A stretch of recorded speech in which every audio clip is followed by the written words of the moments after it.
India's coasts stretch for thousands of kilometers and they've hosted international trade for millennia, but very few Indian states seem to have bothered to maintain navies, with one apparent exception. In recent weeks, the Chola dynasty of medieval Tamil Nadu has been celebrated for various naval exploits in Southeast Asia. But once we begin to dig deeper, we find ourselves unable to answer fairly fundamental questions. How were Chola ships sourced? How were their sailors recruited and trained? How was the navy budgeted and paid for, and where was it stationed? If naval warfare was a major focus of royal activities, why do Chola inscriptions provide so little insight into it? And if knowledge and precedent existed, why did no other Indian state attempt similar expeditions? To understand the navy of the Cholas, we need to re-examine the epigraphic and art historical evidence. We also need to study the Cholas in the light of their contemporaries, including the coastal Kadambas of Goa and the Srivijaya Confederacy of Southeast Asia. The result reveals another amazing group of Indians who are yet to get their due.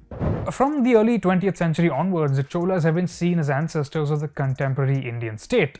Surely, if modern states have navies, medieval states must have as well.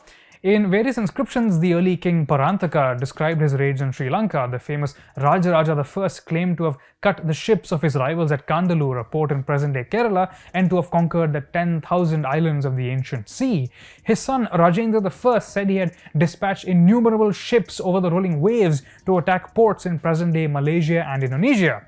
Now, the compilation and translation of these inscriptions in the early 20th century sparked considerable excitement in colonial India, which fed into developing notions of national identity and historical pride. Historian R.K. Mukherjee in 1912 declared that the naval power of the Cholas was considerably developed, making itself felt even on the opposite shore of the Bay of Bengal. In the Cholas, K.A. Nilakanta Shastri wrote more carefully that there is no evidence to show that the Cholas made any attempt to rule these islands of Southeast Asia as provinces of their empire. But at the same time, Shastri was convinced that Chola claims of overseas victories must be accepted as proof of a steady naval policy pursued by the Chola monarchs of the period. A little later, in 1948, statesman and diplomat K.M. Panikkar wrote of a 100 years naval war between the Cholas and the Srivijaya polity of Southeast Asia, seeing them both as major and primarily naval powers. Now, at that time, the views were at the cutting edge of historical study because they were based on masses of newly discovered evidence, but multinational scholarly work on the Cholas has revisited their inscriptions with a new approach. Instead of taking their claims at face value, scholars have tried to interrogate, substantiate, and find patterns. Now, historians James Heitzman and Keshavan Veluthat have shown that Chola eulogies were not objective historical records, and really they were never intended as such. Instead, they helped them build alliances with other power centers by integrating them into royal temples by making religious donations. This is evident in the great Bridishwara or Perudayar temple at Tanjore, commissioned by Rajaraja I and covered in donative inscriptions from his family, courtiers, and military regiments. Dozens and dozens of regular and irregular infantry, cavalry, elephantry, and archer regiments and captains are named, but not a single admiral or standing naval group is mentioned. Now, all of this led Professor Y. Subbarayulu to write in his paper a note on the navy of the Chola state, and I quote, "Very rarely is the Chola navy mentioned in inscriptions, except for the kalam or ship mentioned in Rajendra I's eulogy. No other information is available in the inscriptional record about the Chola fleet." In my fieldwork in Tamil Nadu, I've come across dozens, if not hundreds, of sculptures of Chola infantry and elephantry, and somewhat fewer depictions of cavalry. Yet, to my knowledge, there is not a single known medieval sculpture of a Chola ship. Analyzing contemporaneous cultures from the Indian Ocean world may throw some light on this. First, let's look at a smaller coastal polity, the Kadamba kingdom of present-day Goa.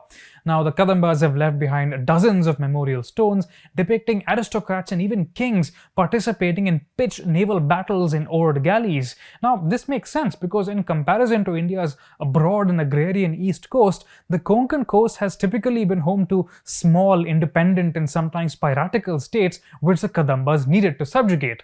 According to historian S.L. Shantakumari, their inscriptions lack descriptions of naval hierarchies, but they do mention naval raids and ships armed with bowmen, so even if they had no standing navy, they still left a material record that such naval warfare did occur.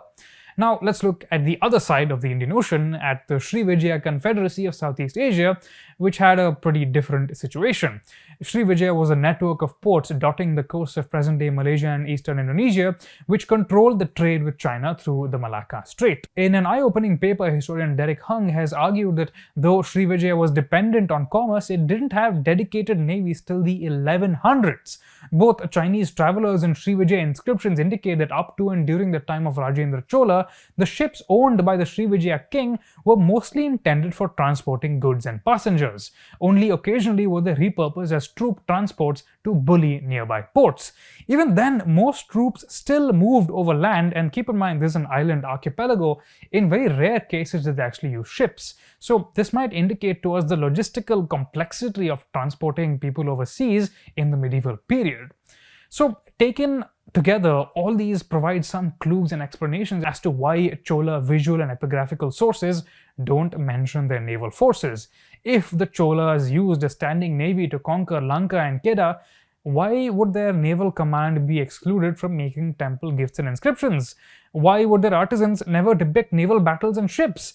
Perhaps all this evidence is yet to be discovered, maybe it's all been lost, but an entire navy doesn't just disappear, leaving no trace but vague royal claims of overseas conquests. There's one 12th century inscription that might mention army of the seashore, but historians debate whether that actually means a navy. The way that I see it is this: the simpler explanation is also the more plausible one. The geopolitical situation of the Cholas did not require a standing navy. Unlike the Konkan coast, which was fragmented and threatened by pirates, the Chola heartland was agrarian, it was centralized, and its frontier was bordered by land-based rivals like the Chalukyas.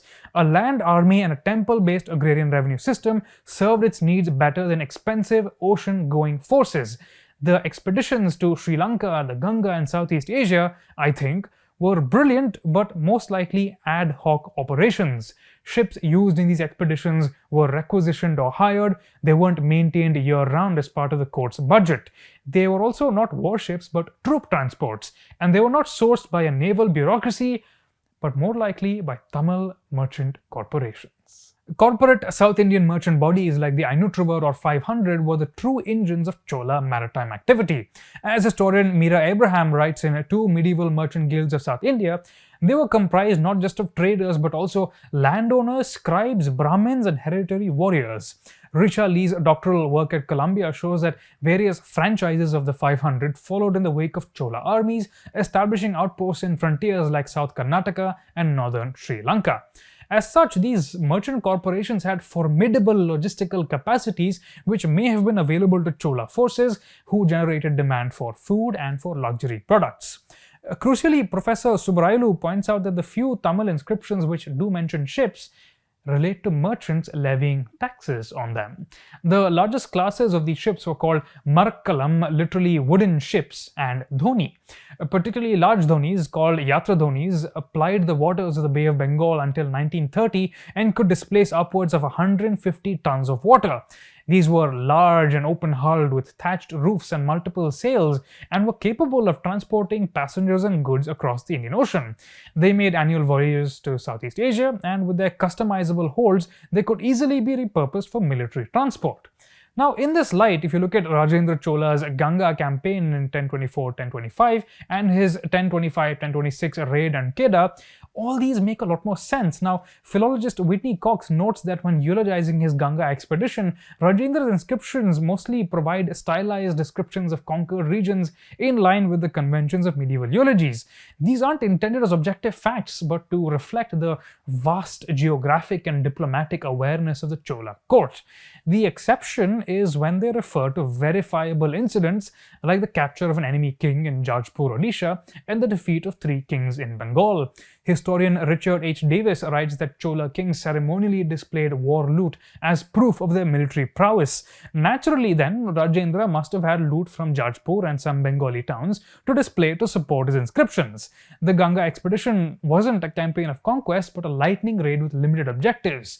Ganga waters were used to consecrate both the Gangaikonda Cholapuram temple and its accompanying Chola Ganga tank. This was a visual, valuable, potent symbol. So, could a Chola army of thousands have marched 2,000 kilometers across the east coast without overstretching its lines of supply and communication.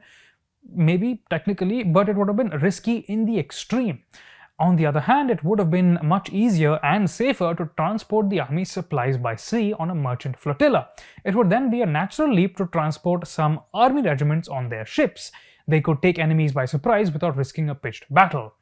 Now, we can apply a similar framework to Rajendra's inscriptions on Srivijaya, which took place immediately after.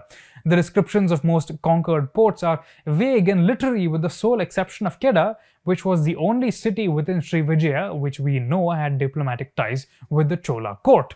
In his inscriptions, Rajendra not only specifies that his forces captured the king of Kedah, but also his rutting elephants and a city gateway called Vidyadhara, all of which must have been displayed ceremonially and publicly. The elephants suggest an engagement on land, which means the innumerable ships, the word he uses is kalam, which Rajendra Chola dispatched were transport vessels not equipped for naval combat. Now, the archaeological evidence also suggests that merchants profited greatly from the Chola raid on Kedah. In 1088, an inscription from Lobo Tua, Sumatra, mentions that the port had been given a Tamil name and was ruled by merchants of the Ainutravar Merchant Corporation. It makes no reference to royal authority, whether Chola or Srivijaya, and the inscription also mentions wooden ships or marakkalam, akin to the kalam from Rajendra's inscriptions. By the 1200s, writes epigraphist Jan Wisseman Christie, Tamil merchants had spread much further east, working as tax farmers for the kings of Java. Archaeological remains show that they even reached Chuanzhou, which was in China, around the same time. Entrenched in a profitable position, these groups had very little to gain from supporting military campaigns from India into Southeast Asia, and this larger role for merchants explains so much. It explains their speed of the Chola expeditions, it explains their success at such distances, and it explains the lack of inscriptions and art depicting a standing navy, and most importantly, the fact that these expeditions were by and large exceptional in the history of Indian seafaring. The Chola naval expeditions did have lasting effects on the Indian Ocean world. Professor Hung argues that Srivijaya learned from the strategic failures of 1025-1026 and thereafter invested in a standing navy. Srivijaya military ships regularly appear in Chinese sources from the 12th century onwards, though they still focused on coastal operations rather than blue water activities. Chinese sources from the same time, interestingly, make no mention of a Chola navy, though they do mention a large elephantry. In contrast, 12th century Lankan kings, according to Tamil inscriptions, built temporary ships called Paduvu when transporting their troops to attack the Indian mainland. Around this time, we also see the only mention in Chola inscriptions of a navy or army of the seashore in Sirkari on the coast of Tamil Nadu. Soon after, the Malay king Chandrabhanu of Tambralinga also built his own ships to transport an army to conquer Lanka. Was this necessary because merchant corporations weren't interested in transporting them? The evidence from Srivijaya may also allow us to make some guesses about Chola naval culture, though additional discoveries are needed to substantiate it. The people of the ships, the actual sailors, navigators, and ship's captains, are similarly very rare in Srivijaya inscriptions, and its inscriptions don't suggest an admiralty or naval hierarchy even after the 12th century when they did have a standing navy. Similarly, neither Tamil merchant nor Chola inscriptions shed much light on the ownership or organization of overseas transport. We only get the sense that merchants were more directly and publicly involved with ships than the Chola court was. Medieval people of the ships were mostly illiterate apparently and lacked the high status which is commanded by naval officers today. Prestigious standing navies only evolved when European states became dependent on international trade for their political fortunes. This was never the case for India's vast riverine empires. Out of the sight of elite literary tradition, Tamil seafarers handed down their knowledge orally for centuries. The only written compilation I'm aware of are palm leaf manuscripts in Arabu Tamil, which were found in the Maldives and studied by the late Professor B. Arunachalam in his book Chola Navigation Package. Now, traditional seafarers were only put out of business by the Industrial Revolution. The last Yatradhoni was wrecked in the Maldives in the 1930s, and since then, most traditional seafaring knowledge has been lost. Paradoxically, around the same time, as we said earlier, some Indian intellectuals began this chorus about Chola seafaring, culminating in today's very limited public understanding. In both the 2022 Mani Ratnam blockbuster Ponniyin Selvan and the Union government's posters for the Chola millennial celebrations, the Cholas are depicted commanding a navy of East India Company vessels. there's an incalculable amount that we don't know about medieval trade and seafaring. So much of what we think we know about the Cholas depends primarily on inscriptions, which is an approach that lags decades behind global standards of research. More than political bonanzas, we need investments in independent, multidisciplinary scholarship and in the communications of these findings to general readers. After all, very few of us can actually afford Rutledge handbooks. Indonesia and Malaysia have managed to transform their understanding of medieval history through extensive port archaeology and the finding of shipwrecks. In fact, in the 1980s, a Tamil merchant diaspora site in Sumatra called Kota China was briefly excavated and then forgotten. The history of our medieval seafarers will not be found through photo shoots and PR blitzes, but through difficult but rewarding investment and commitment. It's high time Indian leaders put our money where their mouths are. Until then, our coasts and ancient ports still hold eroding secrets waiting to be discovered. I'm sure this is a controversial opinion, so if you have questions or comments, we'd love to hear them. Follow us everywhere on social media. You can find me on Instagram at Anirudh and on Twitter at Kanisetti. We'll see you next week.